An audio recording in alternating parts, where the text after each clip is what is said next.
ಹೇ friends, welcome once again. ನಾನೊಬ್ಬ ನಾಸ್ತಿಕ, ಆದರೆ ನಾನೊಬ್ಬ ಪ್ರೌಡ್ ಹಿಂದೂ, ಒಂದು ಹೆಮ್ಮೆಯ ಹಿಂದೂ ಹೀಗಂತ ಹೇಳಿದ್ರೆ ನೀವು ಅದನ್ನ ನಂಬ್ತೀರಾ? ನಾರ್ಮಲಿ ನಾವು ಯಾರತ್ತಾದ್ರೂ ಹೋಗ್ಬಿಟ್ಟು I M A proud Hindu ಅಂತ ಹೇಳ್ಬಿಟ್ರೆ ಇವತ್ತಿನ ದಿನದಲ್ಲಿ ಸ್ವಲ್ಪ ಬೇರೆ ಥರ ಇಮೇಜ್ ಕ್ರಿಯೇಟ್ ಆಗಿಬಿಡುತ್ತೆ. ಅದ್ರ ಒಂದು ಮಾತು ಮಾತ್ರ ನೆನ್ಪಿಟ್ಕೊಳ್ಳಿ, ನೀವು ನಾಸ್ತಿಕರಾಗಿರ್ಬೋದು, ನಿಮ್ದು ಯಾವುದೇ ಐಡಿಯಾಲಜಿ ಆಗಿರ್ಬೋದು, ಎಡಪಂಥಿ ಆಗಿರ್ಬೋದು, ಬಲಪಂಥಿ ಆಗಿರ್ಬೋದು, ನೀವು ಏನೇ ಆಗಿದ್ರು ನಿಮ್ಮನ್ನ ನೀವು ಹೆಮ್ಮೆಯ ಹಿಂದೂ ಅಂತ ಕನ್ಸಿಡರ್ ಮಾಡ್ಬೋದು. ಇದು ಹೇಗೆ? ಇವತ್ತಿನ ವಿಡಿಯೋ ಸ್ವಲ್ಪ ದೊಡ್ಡದಾಗಿರುತ್ತೆ, ತುಂಬ ಡೀಟೇಲ್ಸ್ ಇರುತ್ತೆ, ಆದರೆ ಆಲ್ಮೋಸ್ಟ್ ಆ ವಿಡಿಯೋ ಕಂಪ್ಲೀಟ್ ಆಗೋ ತನಕ ನಿಮಗೆ ಹಿಂದೂಯಿಸಂ ಬಗ್ಗೆ ಒಂದು ಡಿಫ್ರೆಂಟ್ ಪರ್ಸ್ಪೆಕ್ಟಿವ್ ಸಿಕ್ಕಿರುತ್ತೆ. ನಿಮ್ಮಲ್ಲಿ ಯಾವ ಥರ ಹಿಂದೂ ಇದ್ದಾನೆ ಅಂತ ನಿಮ್ಗೆ ಗೊತ್ತಾಗುತ್ತೆ. ಹಿಂದೂಯಿಸಂ ಆ್ಯಕ್ಚುಲಿ ತುಂಬ ಬ್ಯೂಟಿಫುಲ್ ರಿಲಿಜನ್. ಇವತ್ತು ನೀವು ಟ್ವಿಟರ್ಗೆ ಹೋದರೆ, ಫೇಸ್ಬುಕ್ಕಲ್ಲಿ ಹೋದರೆ, ಯೂಟ್ಯೂಬಲ್ಲಿ ಹೋದರೆ, ನ್ಯೂಸ್ ನೋಡಿದ್ರೆ ಒಂದು ಬೇರೆ ಇಮೇಜೇ ಕೊಡ್ಬೋದು. ನೀವು ಹಿಸ್ಟ್ರಿ ನೋಡೋದಕ್ಕೆ ಹೋದರೆ ಹಿಂದೂ ಅನ್ನೋದು ಒಂದು ಪ್ರಗತಿಪರ ಧರ್ಮ ಅಂತ ನಿಮ್ಗೆ ಗೊತ್ತಾಗುತ್ತೆ. ಅದು ಹೇಗೆ? Let's try to find out. Hindu ಅಂತ ಹೇಳಿದ್ರೆ ನಿಮ್ಮ ಮನಸ್ಸಲ್ಲಿ ಏನು ಬರುತ್ತೆ? ಮಂದಿರ ಬರುತ್ತಾ? ದೇವಸ್ಥಾನ ಬರುತ್ತಾ? ಒಬ್ಬ ಪುರೋಹಿತ ಇರ್ತಾನ? ವೇದಗಳು, ಗ್ರಂಥಗಳು ಇದು ಬರುತ್ತಾ ಮನಸ್ಸಲ್ಲಿ? ಮೂರ್ತಿ ಪೂಜೆ ಬರುತ್ತಾ? ಬರೀ ಇದೇ ನಿಮ್ಮ ಮನಸ್ಸಲ್ಲಿ ಬಂದರೆ ಬಹುಶಃ ನಮ್ಮ ಧರ್ಮನ ನಾವು ಸರಿಯಾಗಿ ಅರ್ಥ ಮಾಡ್ಕೊಂಡಿಲ್ಲ ಅಂತ. ಸೊ ನಾವು ಹಿಸ್ಟ್ರಿನ ನೋಡ್ಕೊ ಬಂದ್ಬಿಟ್ಟು ಹಿಂದೂ ಧರ್ಮ ಎಷ್ಟು ಬ್ಯೂಟಿಫುಲ್ ಅಂತ ಕಂಡುಹಿಡಿಯೋಣ. ಹಿಂದೂ ಧರ್ಮದ ಬಗ್ಗೆ ತಿಳ್ಕೊಬೇಕು ಅಂತ ಹೇಳಿದ್ರೆ ನಾವು ಇಸ್ಲಾಂ ಧರ್ಮ ಮತ್ತು ಕ್ರಿಶ್ಚಿಯನ್ ಧರ್ಮದ ಬಗ್ಗೆ ತಿಳ್ಕೊಬೇಕಾಗತ್ತೆ. ಅಂದರೆ ಬೇಸಿಕ್ಸ್. ಜುಡೈಸಮ್ ಅಂತ ಇದೆ, ಕ್ರಿಶ್ಚಿಯಾನಿಟಿ ಅಂತ ಇದೆ, ಇಸ್ಲಾಂ ಇದೆ. ಈ ಮೂರು ಧರ್ಮ ಅಬ್ರಹಮಿಕ್ ರಿಲಿಜನ್ಸ್ ಅಂತಾರೆ. ಇದೆಲ್ಲ ಧರ್ಮ ಬೇರೆ ಆಗಿರ್ಬೋದು, ಆದರೆ ಅದರ ರೂಟ್ಸ್ ಇದೆಯಲ್ಲ ಅದು ಒಂದೇ ಕಡೆ ಕೂಡುತ್ತೆ. ಎಷ್ಟೋ ಒಂದು ಅದರ ಲಕ್ಷಣಗಳು ಒಂದೇ ಥರ ಇರುತ್ತೆ. ಈ ಥರ ಒಂದು ರಿಲಿಜನ್ ಇದೆ ಅಂತ ಹೇಳಿದ್ರೆ ಅದಕ್ಕೆ ಒಬ್ಬ ದೇವರು ಇರ್ತಾನೆ, ಒಂದೇ ದೇವರು, ಮೊನೋಥಿಯಿಸಮ್ ಅಂತಾರೆ. ನೀವು ಕ್ರಿಶ್ಚಿಯಾನಿಟಿ ನೋಡಿ, ಒಂದೇ ದೇವರು ಇದ್ದಾನೆ. ಅಲ್ಲಿ ಟೆಕ್ನಿಕಲಿ ನೋಡಿದ್ರೆ ಜೀಸಸ್ ದೇವರಲ್ಲ, Jesus is a son of god ಅಂತಾರೆ. ಒಂಥರ ಮೆಸೆಂಜರ್ ಇದ್ದಂಗೆ, ಜಗತ್ನಲ್ಲಿ ಬಂದ್ಬಿಟ್ಟು ಯಾವ್ದು ಒಳ್ಳೇದು ಯಾವ್ದು ಕೆಟ್ಟದ್ದು ಇದೆಲ್ಲ ಹೇಳ್ಕೊಟ್ಟವನು. ಅಲ್ಲಿ ಇಸ್ಲಾಮಲ್ಲಿ ನೋಡಿದ್ರೆ ಅಲ್ಲ, ಒಬ್ಬನೇ ದೇವರು, prophet Muhammad a messenger of God. So ಒಬ್ಬ ದೇವರು ಇರ್ತಾನೆ, ಇನ್ನೊಬ್ಬ ಪ್ರೊಫೆಟ್ ಅಥವಾ ಮೆಸೆಂಜರ್ ಇರ್ತಾನೆ. ಅವರಿಗೆ ಒಂದು ಸೀಕ್ರೆಟ್ ಬುಕ್ ಅಂತ ಇರುತ್ತೆ. ಕ್ರಿಶ್ಚಿಯನ್ಸಿಗೆ ಬೈಬಲ್ ಇದೆ, ಮುಸ್ಲಿಮ್ಸಿಗೆ ಕುರಾನ್ ಇದೆ. ಅಷ್ಟೇ ಅಲ್ಲ, ನೀವು ಆ ರಿಲಿಜನ್ನಲ್ಲಿ ಇರುವಾಗ ಒಂದು ಸೆಟ್ ಆಫ್ ರೂಲ್ಸ್ ಇರುತ್ತೆ. ಈ ಥರ ನಾವು ಇದನ್ನ ಫಾಲೋ ಮಾಡ್ಕೊಂಡು ಹೋಗಬೇಕು ಅಂತ. ಇದು ಅಬ್ರಹಮಿಕ್ ರಿಲಿಜನ್ ಕ್ಯಾರೆಕ್ಟರಿಸ್ಟಿಕ್ಸ್. ಫಸ್ಟ್ ಮನುಷ್ಯ ಬಂದವನು ಆಡಮ್, ಮತ್ತು ಈವ್ ಅಂತ ಒಬ್ಳು ಬಂದ್ಲು. ಆ ಒಂದು ಸ್ಟೋರಿ ಇದೆಯಲ್ಲ, ಸಿಮಿಲರ್ ಸ್ಟೋರೀಸ್ ಇದೆ ಎರಡು ರಿಲಿಜನಲ್ಲಿ. ಸೊ ಒಂದು ರಿಲಿಜನ್ ಅಂತ ಹೇಳಿದ್ರೆ ಅದಕ್ಕೆ ಒಂದಿಷ್ಟು ಕ್ಯಾರೆಕ್ಟರಿಸ್ಟಿಕ್ಸ್ ಅಂತ ಇರುತ್ತೆ. ಇವಾಗ ನಾವು ಹಿಂದೂಯಿಸಮ್ಗೆ ಬರೋಣ. ಸೀಕ್ರೆಟ್ ಬುಕ್ ಯಾವುದು? ನೀವು ಭಗವದ್ಗೀತಾ ಅಂತ ಹೇಳಿದ್ರೆ ಅದು ಟೆಕ್ನಿಕಲಿ ತಪ್ಪಾಗುತ್ತೆ. ಆ ಥರ ಯಾವುದು ಮ್ಯಾಂಡೇಟ್ರಿ ಇಲ್ಲ ನಮಗೆ. ಇನ್ಫ್ಯಾಕ್ಟ್ ಇವಾಗ ನೀವೇ ವಿಡಿಯೋ ನೋಡ್ತಾ ಇದ್ರಲ್ಲ, ನೀವು ಭಗವದ್ಗೀತೆ ಓದ್ತೀರಾ? ಭಗವದ್ಗೀತೆ ಓದದೇ ಇದ್ರು ನೀವು ಹಿಂದೂನೇ ತಾನೆ. ಕೆಲವರಿಗೆ ಫಾಲೋ ಮಾಡುವಂಥ ಗ್ರಂಥ ಅದು ಭಗವದ್ಗೀತೆ ಆಗದೇ ಇರ್ಬೋದು, ಯಾವುದೇ ಒಂದು ವೇದ ಆಗಿರ್ಬೋದು, ಪುರಾಣ ಆಗಿರ್ಬೋದು. ರೀಸೆಂಟ್ಲಿ ಆ ಒಂದು ಸ್ಟೇಟ್ ಸಿಲೆಬಸ್ಸಲ್ಲಿ ಭಗವದ್ಗೀತೆ ವಿಷಯನ ಇನ್ಕಾರ್ಪೊರೇಟ್ ಮಾಡಬೇಕಾದ್ರೆ ಅದೊಂದು ರಿಲಿಜಿಯಸ್ ಬುಕ್ ಅಲ್ಲ ಅಂತ ಬೇರೆ ಮೆನ್ಷನ್ ಮಾಡಿದ್ರು. ನಿಮಗೆ ನೆನಪಿದೆಯೋ ಇಲ್ಲವೋ ಗೊತ್ತಿಲ್ಲ. ಸೊ ನಮಗೆ ಹಿಂದೂಗಳಿಗೆ ಒಂದು ಸ್ಪೆಸಿಫಿಕ್ ರಿಲಿಜಿಯಸ್ ಬುಕ್ ಇದನ್ನೇ ಫಾಲೋ ಮಾಡಬೇಕು ಅಂತ ಇಲ್ಲ. ಒಂದೇ ದೇವರಿದಾನ? ಅದೂ ಇಲ್ಲ. ಆಯುಧ ಪೂಜೆ ಮಾಡೋದು ಗೊತ್ತಿದೆಯಲ್ಲ, ಏನೆಲ್ಲ ದೇವರಾಗ್ಬಿಡುತ್ತೆ ನಮಗೆ. ಕಾರನ್ನು ಪೂಜೆ ಮಾಡ್ತೀವಿ, ಬೈಕನ್ನು ಪೂಜೆ ಮಾಡ್ತೀವಿ, ನಮ್ದೇನಾದರೂ ಒಂದು ಕಂಪ್ಯೂಟರ್ ಇದ್ದರೆ ಅದಕ್ಕೂ ಪೂಜೆ ಮಾಡ್ತೀವಿ. ಕೆಲವರು ರಾಮನ ಪೂಜೆ ಮಾಡ್ತಾರೆ, ಕೆಲವರು ವಿಷ್ಣುನ ಪೂಜೆ ಮಾಡ್ತಾರೆ, ಕೆಲವರು ಈಶ್ವರನ ಪೂಜೆ ಮಾಡ್ತಾರೆ. ಕೆಲವರು ವೆಸ್ಟ್ ಬೆಂಗಾಲ್ ಕಡೆ ಎಲ್ಲ ಹೋದರೆ ಇದು ಗಾಡೆಸ್ ತುಂಬ ಇರುತ್ತೆ ಆ ಕಡೆ. ಸೊ ಬೇಸಿಕಲಿ ಹಿಂದೂಗಳಿಗೆ ಇವರನ್ನೇ ಪೂಜೆ ಮಾಡಬೇಕು ಅಂತ ಇಲ್ಲ. ಯಾರನ್ನು ಬೇಕಾದರೂ ನಾವು ಪೂಜೆ ಮಾಡ್ಬೋದು, ಏನನ್ನು ಬೇಕಾದರೂ ಪೂಜೆ ಮಾಡ್ಬೋದು. ಮೆಸೆಂಜರ್ ಅಥವಾ ಪ್ರೊಫೆಟ್ ಅಂತ ಇದ್ದಾರೆ ನಮಗೆ? ಅದೂ ಇಲ್ಲ. ನಮ್ಗೆ ಸೆಟ್ ಆಫ್ ರೂಲ್ಸ್ ಅಂತ ಇದೆಯಾ? ಅದೂ ಇಲ್ಲ. ನಾನೊಂದು 5 ವರ್ಷ ದೇವಸ್ಥಾನದ ಮುಖ ನೋಡದೇ ಇದ್ದರೂ ಕೂಡ ನಾನೊಬ್ಬ ಹಿಂದೂನೇ. ಅಷ್ಟೇ ಅಲ್ಲ, ನಮ್ಮದು ದೇವ್ರ ಮೇಲೆ ಇಂಪಾರ್ಟೆನ್ಸು ಚೇಂಜ್ ಆಗ್ತಾ ಇರುತ್ತೆ. ಫಾರ್ ಎಕ್ಸಾಂಪಲ್ ಯಾವುದೋ ಒಂದು ಸೀರಿಯಲ್ ನೋಡ್ತಾ ಇದ್ರೆ ಅದೊಂದು ಈಶ್ವರನ್ ಸೀರಿಯಲ್. ಆ ಈಶ್ವರನ್ ಸೀರಿಯಲಲ್ಲಿ ಈಶ್ವರನೇ ತುಂಬ ಇಂಪಾರ್ಟೆಂಟ್ ಗಾಡ್. ಏನೋ ಒಂದು ಪ್ರಾಬ್ಲಮ್ ಕ್ರಿಯೇಟ್ ಆಗುತ್ತೆ, ವಿಷ್ಣು ಹತ್ರ ಹೋಗ್ತಾರೆ, ಪ್ರಾಬ್ಲಮ್ ಸಾಲ್ವ್ ಆಗಲ್ಲ. ಬ್ರಹ್ಮನ ಹತ್ರ ಹೋಗ್ತಾರೆ, ಪ್ರಾಬ್ಲಮ್ ಸಾಲ್ವ್ ಆಗಲ್ಲ. ಎಲ್ಲರೂ ಈಶ್ವರನ ಹತ್ರ ಬರ್ತಾರೆ. ಅದೇ ಯಾವುದಾದ್ರೂ ವಿಷ್ಣು ಸೀರಿಯಲ್ ಇದ್ದರೆ ಅದು ಈಶ್ವರ ಹತ್ರನೂ ಆ ಪ್ರಾಬ್ಲಮ್ ಸಾಲ್ವ್ ಆಗಲ್ಲ, ಬ್ರಹ್ಮನ ಹತ್ರ ಆ ಪ್ರಾಬ್ಲಮ್ ಸಾಲ್ವ್ ಆಗಲ್ಲ, ಎಲ್ಲರೂ ವಿಷ್ಣು ಹತ್ರ ಬರ್ತಾರೆ. ಸೊ ದೇವ್ರ ಇಂಪಾರ್ಟೆನ್ಸ್ ಮತ್ತು ಅವ್ರ ಪ್ರಯಾರಿಟಿ ಕೂಡ ಚೇಂಜ್ ಆಗ್ತಾ ಇರುತ್ತೆ. ಸೊ ಹೀಗಿರುವಾಗ ಹಿಂದೂಗಳ ಇವಲ್ಯೂಷನ್ ತಿಳ್ಕೊಳ್ಳೋದು ತುಂಬ ಇಂಟ್ರೆಸ್ಟಿಂಗ್ ಆಗಿರುತ್ತೆ. ಸೊ ಈ ಥರ ಒಂದು ಧರ್ಮ ಹೇಗೆ ಡೆವಲಪ್ ಆಯಿತು, ಎಲ್ಲಿ ಸ್ಟಾರ್ಟ್ ಆಯಿತು, ಯಾವ ಥರ ಇವಾಲ್ವ್ ಆಯಿತು, ಇದನ್ನು ತಿಳ್ಕೊಳ್ಳೋದು ತುಂಬ ಇಂಟ್ರೆಸ್ಟಿಂಗ್ ಆಗಿದೆ. ನಾವು ಹಿಸ್ಟ್ರಿಯಲ್ಲಿ ನೋಡ್ತಾ ಹೋದರೆ ಇಂಡಿಯಾದಲ್ಲಿ, ಭಾರತದಲ್ಲಿ, ನಮ್ಮ ದೇಶದಲ್ಲಿ ಏನೋ ಒಂದಾಗುತ್ತೆ. ಯಾರೋ ಒಬ್ಬನು ಬರ್ತಾನೆ, ಅವನೇನೋ ಒಂದು ಹೊಸದು ಕಲಿಸ್ತಾನೆ, ಎಷ್ಟೋ ಜನ ಅದನ್ನು ಫಾಲೋ ಮಾಡ್ತಾರೆ. ಅದೇ ಒಂದು ಧರ್ಮದ ಥರ ಆಗಿಬಿಡುತ್ತೆ. ಆಮೇಲೆ ಇನ್ನೊಬ್ಬನು ಬರ್ತಾನೆ, ಇದು ಸರಿಯಲ್ಲ, ಇದು ಸರಿ ಅಂತ ಹೇಳ್ತಾನೆ, ಜನ ಅದನ್ನು ಫಾಲೋ ಮಾಡ್ತಾರೆ. ಈ ಥರ ಇವಾಲ್ವ್ ಆಗ್ತಾ ಇದೆ. ಈ 3000 BC ಟೈಮಲ್ಲಿ ಹರಪ್ಪನ್ ಸಿವಿಲೈಸೇಷನ್ ಎಲ್ಲ ಆಗಿತ್ತಲ್ಲ, ಅವಾಗ ತುಂಬ ಒಳ್ಳೆ ಸಿವಿಲೈಸೇಷನ್ ನಮ್ಮದು, ಎಲ್ಲ ಡೆವಲಪ್ ಆಗಿದ್ವಿ. ಅವಾಗ ಅಲ್ಲಿ ದೇವಸ್ಥಾನ ಅನ್ನೋ ಒಂದು ಕಾನ್ಸೆಪ್ಟ್ ಇರಲಿಲ್ಲ, ಅಟ್ಲೀಸ್ಟ್ ಇಲ್ಲಿವರೆಗೆ ಗೊತ್ತಿರೋ ಪ್ರಕಾರ. ಈ ಐಡಲ್ಸ್, ಮೂರ್ತಿ ಅಂತ ಅಲ್ಲ, ಮೂರ್ತಿ ಇದ್ದಿರಬಹುದು, ಆದರೆ ಇವತ್ತು ಯಾವ ರೀತಿ ನಮಗೆ ಮೂರ್ತಿ ಇಂಪಾರ್ಟೆಂಟ್ ಆಗಿದೆಯೋ ಅವಾಗ ಆ ಥರ ಇರಲಿಲ್ಲ. ಅಂದರೆ ಇವತ್ತು ನೋಡ್ತಾ ಇರುವಂಥ ದೇವಸ್ಥಾನ ಮತ್ತು ಈ ಸಿಸ್ಟಮ್ ಇದೆಯಲ್ಲ, ಅದು ಆ ಹರಪ್ಪನ್ ಸಿವಿಲೈಸೇಷನ್ ಟೈಮಲ್ಲಿ ಇಲ್ಲಾಗಿತ್ತು. ಹರಪ್ಪನ್ ಸಿವಿಲೈಸೇಷನ್ ಆದಮೇಲೆ ಆ ನೆಕ್ಸ್ಟ್ ಫೇಸ್ ಇದೆಯಲ್ಲ, ಅದು ವೇದಿಕ್ ಸಿವಿಲೈಸೇಷನ್. ಅಂದರೆ ಆವಾಗ ಈ ವೇದಗಳೆಲ್ಲ ಹುಟ್ಟು ಬಂದವು. ಋಗ್ವೇದ, ಯಜುರ್ವೇದ, ಸಾಮವೇದ, ಅಥರ್ವಣ ವೇದ, ಬೇರೆ ಬೇರೆ ವೇದಗಳದ್ದು ಬೇರೆ ಬೇರೆ ಇಂಪಾರ್ಟೆನ್ಸ್ ಇದೆ. ಬೇರೆ ಬೇರೆ ವಿಷಯನ ಆ ವೇದಗಳು ತಿಳಿಸ್ಕೊಟ್ಟಿವೆ. ಈ ವೇದಿಕ್ ಟೈಮಲ್ಲಿ ಕೂಡ ದೇವಸ್ಥಾನ ಮತ್ತು ಮೂರ್ತಿ ಪೂಜೆ ಇರಲಿಲ್ಲ. ಅವಾಗ ಸ್ಲೋಲಿ ಡೆವಲಪ್ ಆಗ್ತಾ ಇರೋದು ಬ್ರಹ್ಮಿನಿಸಮ್. ಸ್ಪೆಸಿಫಿಕ್ ರಿಚುವಲ್ಸ್ ಎಲ್ಲ ಆಗೋದಕ್ಕೆ ಸ್ಟಾರ್ಟ್ ಆಯಿತು. ನೀವು ಇವತ್ತು ನೋಡಿದ್ರು ಯಾರೋ ಒಬ್ಬನ ಪುರೋಹಿತರು ಕರೆದುಬಿಟ್ಟು ನಾವು ಹೋಮ ಎಲ್ಲ ಮಾಡಿಸ್ತೀವಲ್ಲ, ಯೂಶ್ವಲಿ ಕಾಯಿ ಇಡೋದು, ಆಮೇಲೆ ಅದಕ್ಕೆ ಒಂದು ಸ್ವಲ್ಪ ಡೆಕೋರೇಷನ್ ಮಾಡೋದು, ಒಂದು ಸ್ವಲ್ಪ ಎಲೆಗಳು ಹಾಕೋದು, ಏನೋ ಒಂದು ಫಾರ್ಮೇಷನ್ ಕ್ರಿಯೇಟ್ ಮಾಡಿಬಿಟ್ಟು ಅದನ್ನೇ ದೇವರಂತ ನೋಡ್ತಾರೆ. ಡೈರೆಕ್ಟಾಗಿ ಮೂರ್ತಿ ತಂದಿಟ್ಬಿಡಲ್ಲ, ಒಂದು ಫಾರ್ಮೇಷನ್ ಕ್ರಿಯೇಟ್ ಮಾಡ್ತಾರೆ. ಅದೊಂದು ಇಮ್ಯಾಜಿನರಿ ಗಾಡ್, ಜಲ, ವಾಯು, ಏನೇನೋ ರೆಪ್ರೆಸೆಂಟ್ ಮಾಡುವಂಥ ಒಂದು ಆಕಾರ ಕ್ರಿಯೇಟ್ ಮಾಡಿಬಿಟ್ಟು ಅಲ್ಲಿ ರಿಚುವಲ್ಸ್ ಮಾಡೋದು. ಇದು ಆವಾಗಿಂದ ಸ್ಟಾರ್ಟ್ ಆಗಿತ್ತು. ಇಂದ್ರ ಅನ್ನೋ ಒಂದು ದೇವರ ರೆಫರೆನ್ಸ್ ಇತ್ತು ಆವಾಗ. ಈ ಬೆಂಕಿಗೆ ಸಂಬಂಧಪಟ್ಟ ಕಾರ್ಯ, ಅಶ್ವಮೇಧ ಯಜ್ಞ, ಈ ಸೋಮರಸದ ಇಂಪಾರ್ಟೆನ್ಸ್, ಸೋಮರಸ ಕುಡಿತಾ ಇದ್ರು ದೇವರು, ಅದೆಲ್ಲ ಆವಾಗ ಇಂಟ್ರೊಡ್ಯೂಸ್ ಆಗಿರೋದು. ಯಾರಾದರೂ ಸತ್ತರೆ ಡೆಡ್ ಬಾಡಿ ಹೂತಾಕ್ಬಿಟ್ಟು ಆ ಒಂದು ರಿಚುವಲ್ ಮಾಡೋದು, ಅದು ಆವಾಗಿಂದನೇ ಸ್ವಲ್ಪ ಇನ್ಕಾರ್ಪೊರೇಟ್ ಆಗ್ತಾ ಬಂತು. ಆದರೆ ಈ ಹೋಮ ಎಲ್ಲ ಮಾಡುವಾಗ ಆ ಒಂದು ಎಕ್ಸ್ಪೆಕ್ಟೇಷನ್ ಇರುತ್ತಲ್ಲ ದೇವರಿಂದ, ಅದು ಅಲೌಕಿಕ ಎಕ್ಸ್ಪೆಕ್ಟೇಷನ್ಸ್ ಇರಲಿಲ್ಲ. ಅಂದರೆ ನನಗೆ ಸ್ವರ್ಗಕ್ಕೆ ಕಳಿಸು, ನನಗೆ ಮೋಕ್ಷ ಸಿಗಲಿ, ಈ ಥರ ಇರಲಿಲ್ಲ. ಲೌಕಿಕ ವಿಷಯಗಳ ಬಗ್ಗೆ ಎಕ್ಸ್ಪೆಕ್ಟೇಷನ್ ಇತ್ತು. ಇವತ್ತು ಕೂಡ ನಾವು ಕೆಲವು ಹೋಮ ಎಲ್ಲ ನೋಡಿದ್ರೆ ಆ ಒಂದು ಲಕ್ಷಣ ನಾವು ಕಾಣ್ಬೋದು. ಶಕ್ತಿ ಕೊಡು, ವಿದ್ಯೆ ಕೊಡು, ಬುದ್ಧಿ ಕೊಡು, ಆಯುಷ್ಯ, ಆರೋಗ್ಯ, ಧನಧಾನ್ಯಗಳು, ಇದರ ಇಂಪಾರ್ಟೆನ್ಸ್ ಅವತ್ತೂ ಇತ್ತು, ಇವತ್ತಿನವರೆಗೂ ನಡ್ಕೊಂಡು ಬಂದಿದೆ. ಮತ್ತೆ ಆ ಹೋಮದಲ್ಲಿ ಸ್ಯಾಕ್ರಿಫೈಸ್ ಮಾಡೋದು, ಅದು ಅವಾಗಲೂ ಇತ್ತು, ವೇದಿಕ್ ಪೀರಿಯಡಲ್ಲಿ ಇತ್ತು. ಅವತ್ತು ಪ್ರಾಣಿಗಳನ್ನು ಸ್ಯಾಕ್ರಿಫೈಸ್ ಮಾಡ್ತಾ ಇದ್ರು, ಇವತ್ತು ಅದನ್ನು ಫಾಲೋ ಮಾಡ್ತಾ ಇಲ್ಲ, ಯಾಕಂದರೆ ಕ್ರಮೇಣ ಎಲ್ಲ ಚೇಂಜ್ ಆಯಿತು. ಇಲ್ಲಿವರೆಗೆ ಹಿಂದೂಯಿಸಮ್ ಅಂತ ಏನೂ ಇಲ್ಲ. ಇವಾಗ ಬ್ರಾಹ್ಮಣಿಸಮ್ ಲಕ್ಷಣ ನಾವು ನೋಡ್ತಾ ಇದ್ದೀವಿ. ವೇದಿಕ್ ಪೀರಿಯಡಲ್ಲಿ ಹೋಗ್ತಾ ಹೋಗ್ತಾ ಕೆಲವು ಚೇಂಜಸ್ ಆಯಿತು. ಕಾಸ್ಟ್ ಸಿಸ್ಟಮ್ ಅಂದರೆ ಅವಾಗ ಅದಕ್ಕೆ ವರ್ಣ ಸಿಸ್ಟಮ್ ಅಂತ ಇದ್ರು, ಅದು ಇನ್ಕಾರ್ಪೊರೇಟ್ ಆಯಿತು. ಜಸ್ಟ್ ಇನ್ಕಾರ್ಪೊರೇಟ್ ಆದಾಗ ಅದು ಬೈ ಬರ್ತ್ ಬರ್ತಾ ಇರಲಿಲ್ಲ.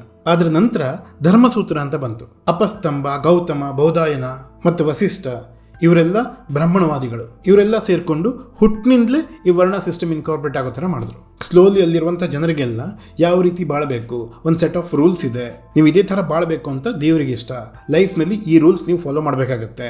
ಆಮೇಲೆ ಕ್ರಮೇಣ ಉಪನಿಷತ್ಗಳು ಬಂತು. ಅದರಲ್ಲಿ ಕರ್ಮ, ಮೋಕ್ಷ, ಪುನರ್ಜನ್ಮ ಇದೆಲ್ಲ ಕಾನ್ಸೆಪ್ಟ್ ಬಂತು. ಇವಾಗ ನೀವು ನೋಡಿ, ಹಿಸ್ಟ್ರಿಲಿ ಸ್ಟಾರ್ಟಿಂಗಲ್ಲಿ ಎಲ್ಲ ಇರಲಿಲ್ಲ, ಒಂದೊಂದೇ ಆ್ಯಡ್ ಆಗ್ತಾ ಬಂತು. ಒಂದು ಬ್ರಾಹ್ಮಣಿಕಲ್ ಸೊಸೈಟಿ ಕ್ರಿಯೇಟ್ ಆಗಿತ್ತು, ಅವ್ರು ಇದನ್ನೆಲ್ಲ ರೂಲ್ಸ್ ಕ್ರಿಯೇಟ್ ಮಾಡ್ತಾ ಇದ್ರು. ಈ ಥರ ಕಾನ್ಸೆಪ್ಟ್ಸ್ ಆ್ಯಡ್ ಆಗೋದಕ್ಕೆ ಸ್ಟಾರ್ಟ್ ಆಯಿತು. ಆಮೇಲೆ ಈ ಗೌತಮ್ ಬುದ್ಧ ಮತ್ತು ಮಹಾವೀರ ಎಂಟ್ರಿ ಕೊಟ್ಟಿರೋ ಟೈಮ್ ಜೈನಿಸಮ್ ಸ್ಟಾರ್ಟ್ ಆಯಿತು, ಬುದ್ಧಿಸಮ್ ಸ್ಟಾರ್ಟ್ ಆಯಿತು. ಇದೆಲ್ಲ ತಯಾರಾಗಿರೋದು ಒಂದೇ ಜಿಯೋಗ್ರಫಿಕಲ್ ಲೊಕೇಶನ್ ಆದ್ದರಿಂದ ತುಂಬ ಡಿಫ್ರೆನ್ಸಸ್ ಇರಲಿಲ್ಲ. ಜೈನಿಸಮಲ್ಲೂ ಕೂಡ ಈ ಕೇವಲ ಜ್ಞಾನ ಅಂತೆಲ್ಲ ಇತ್ತು. ಪಾತ್ ಬೇರೆ ಆಗಿದ್ರು, ಈ ಕಾನ್ಸೆಪ್ಟ್ ಮೋಕ್ಷ, ಪುನರ್ಜನ್ಮ ಇದರ ವಿಷಯದಲ್ಲೇ ಇತ್ತು. ಬುದ್ಧಿಸಮಲ್ಲಿ ಕೂಡ ನಿರ್ವಾಣ ಅಂತ ಇತ್ತು, ಆ ಪಾತ್ ಬೇರೆ, ಅದ್ರ ಕಾನ್ಸೆಪ್ಟ್ ಸಿಮಿಲರ್ ಟು ಮೋಕ್ಷ. ಇವಾಗ ಒಂದು ಕಡೆ ಬ್ರಾಹ್ಮಣಿಕಲ್ ಸಿಸ್ಟಮ್ ಇದೆ, ಇನ್ನೊಂದು ಕಡೆ ಜೈನಿಸಮ್ ಸ್ಟಾರ್ಟ್ ಆಗಿದೆ, ಬುದ್ಧಿಸಮ್ ಸ್ಟಾರ್ಟ್ ಆಗಿದೆ. ಎಷ್ಟೋ ಜನ ಈ ಬ್ರಾಹ್ಮಣಿಕಲ್ ಸೊಸೈಟಿಲಿ ಏನು ಕಲಿಸ್ತಾ ಇದ್ರು ಅದನ್ನು ಬಿಟ್ಟು ಜೈನಿಸಮ್ ಮತ್ತು ಬುದ್ಧಿಸಮ್ ಕಡೆ ಹೋದರು. ಈ ನಾಸ್ತಿಕವಾದಿ, ನಾಸ್ತಿಕ ಅನ್ನೋ ಒಂದು ವರ್ಡ್ ಇದೆಯಲ್ಲ, ಅದು ಅವತ್ತ ಬ್ರಾಹ್ಮಣಿಕಲ್ ಸಿಸ್ಟಮಲ್ಲಿ ಯೂಸ್ ಆಗಿರೋದು. ನಾವು ಹೇಳೋದನ್ನು ಯಾರು ನಂಬಲ್ವೋ ಅವ್ರು ಜೈನಿಸಮ್ ನಂಬೋದು, ಬುದ್ಧಿಸಮ್ ನಂಬೋದು. ಆದರೆ ನಾವು ಮಾಡಿರೋ ಸಿಸ್ಟಮ್ನ ಯಾರು ನಂಬಲ್ವೋ ಅವರು ನಾಸ್ತಿಕರು.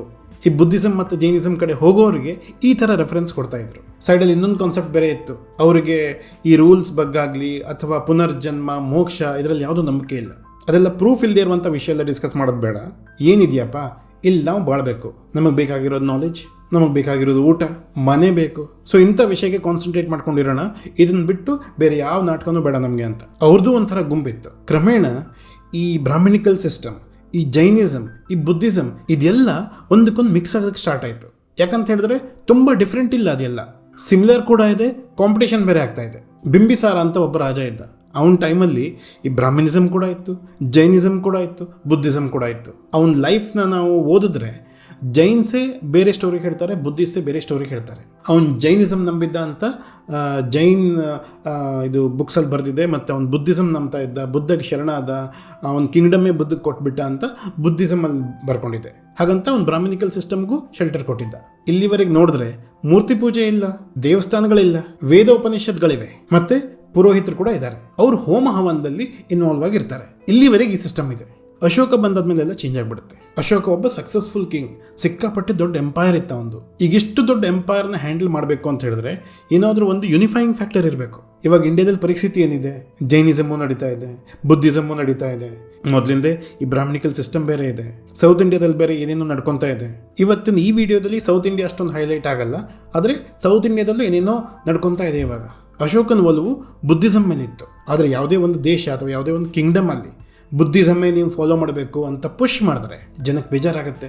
ಅವ್ರವ್ರ ಧರ್ಮ, ಅವ್ರವ್ರದ್ದೇ ರಿಚುವಲ್ಸ್, ಅವರೇ ಏನೋ ಫಾಲೋ ಮಾಡ್ಕೊಂಡಿರ್ತಾರೆ. ಸೊ ಅಶೋಕ ಬೇರೆ ಬೇರೆಯವ್ರನ್ನ ಕಿಂಗ್ಡಮ್ ಪೂರ್ತಿ ಈ ಬುದ್ಧಿಸಮನ್ನು ಪ್ರೀಚ್ ಮಾಡೋಕ್ಕೆ ಬೇರೆ ಬೇರೆ ಜಾಗಕ್ಕೆ ಕಳಿಸ್ದ.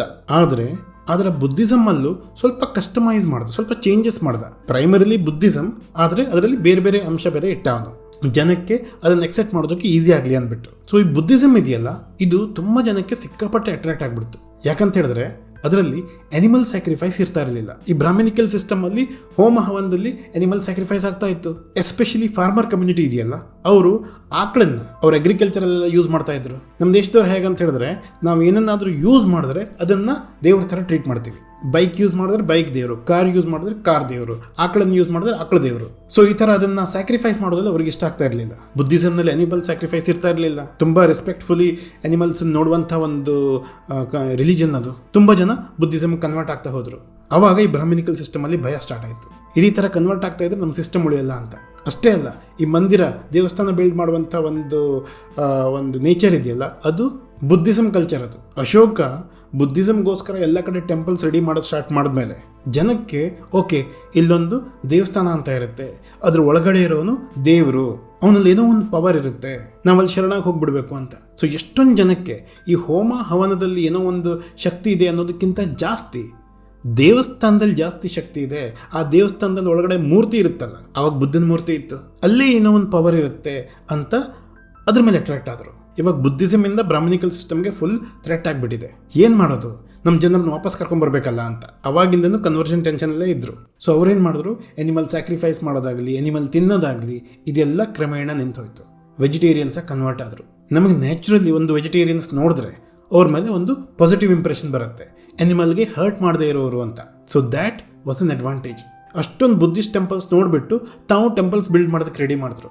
ಯಾಕಂದರೆ ಜನ ಈ ದೇವಸ್ಥಾನದ ಕಡೆ ಜಾಸ್ತಿ ಅಟ್ರಾಕ್ಟ್ ಆಗ್ತಾರೆ, ಅಲ್ಲಿ ಏನೋ ಒಂದು ಶಕ್ತಿ ಇದೆ ಅನ್ನೋ ಫೀಲಿಂಗ್ ಅವ್ರಿಗೆ ಬರುತ್ತೆ ಅಂತ. ಅಷ್ಟೇ ಅಲ್ಲ, ಈ ಜೈನಿಸಮ್ ಪ್ರೀಚ್ ಮಾಡೋರು, ಬುದ್ಧಿಸಮ್ ಪ್ರೀಚ್ ಮಾಡೋರು, ಬ್ರಾಹ್ಮಣಿಕಲ್ ಸಿಸ್ಟಮ್ ಅವರು, ಇವರೆಲ್ಲರೂ ಈ ಆದಿವಾಸಿಗಳು ಮತ್ತು ನಮ್ಮ ದೇಶದ ಮೂಲೆ ಮೂಲೆಗೆ ಹೋಗಿಬಿಟ್ಟು ಅಲ್ಲಿ ತಮ್ಮ ರಿಲಿಜನನ್ನು ಪ್ರೀಚ್ ಮಾಡೋದಕ್ಕೆ ಸ್ಟಾರ್ಟ್ ಮಾಡಿದ್ರು. ಜೈನಿಸಮ್ ಮತ್ತು ಬುದ್ಧಿಸಮಲ್ಲಿ ಈ ಕಾಸ್ಟ್ ಡಿವೈಡ್ ಇರಲಿಲ್ಲ, ಆದರೆ ಬ್ರಾಹ್ಮಣಿಕಲ್ ಸಿಸ್ಟಮಲ್ಲಿ ಇತ್ತು. ಸೊ ಅವ್ರು ನೋಡ್ತಾ ಇದ್ರು ಯಾರು ಏನು ಆಕ್ಯುಪೇಷನ್ ಅಂತ. ಫಾರ್ಮರ್ಸ್ ಆದರೆ ಓಕೆ, ನೀವು ಈ ಕ್ಯಾಟಗರಿಗೆ ಸೇರ್ಕೋತೀರಾ.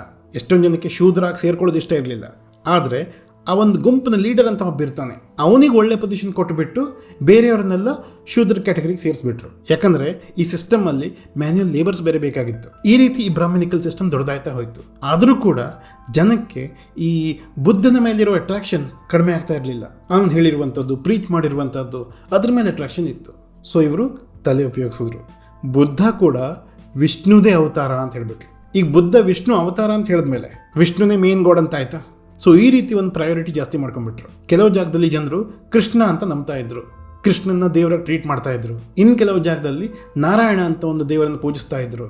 ಸೊ ಈ ಬ್ರಾಹ್ಮಿನಿಕಲ್ ಸಿಸ್ಟಮಲ್ಲಿ ಈ ರೀತಿ ಅವತಾರ ಅನ್ನೋ ಒಂದು ಸಿಸ್ಟಮ್ ಯೂಸ್ ಮಾಡ್ಕೊಂಡ್ಬಿಟ್ಟು ಎಲ್ಲರನ್ನು ಯೂನಿಫೈ ಮಾಡಿದ್ರು ಒಂದೇ ಸಿಸ್ಟಮಲ್ಲಿ. ಇದೆಲ್ಲ ಹೇಳ್ತಾ ಇದ್ದೀನಲ್ಲ, ಇದು ಹಿಸ್ಟ್ರಿ ಪರ್ಸ್ಪೆಕ್ಟಿವಲ್ಲಿ ಮಾತ್ರ.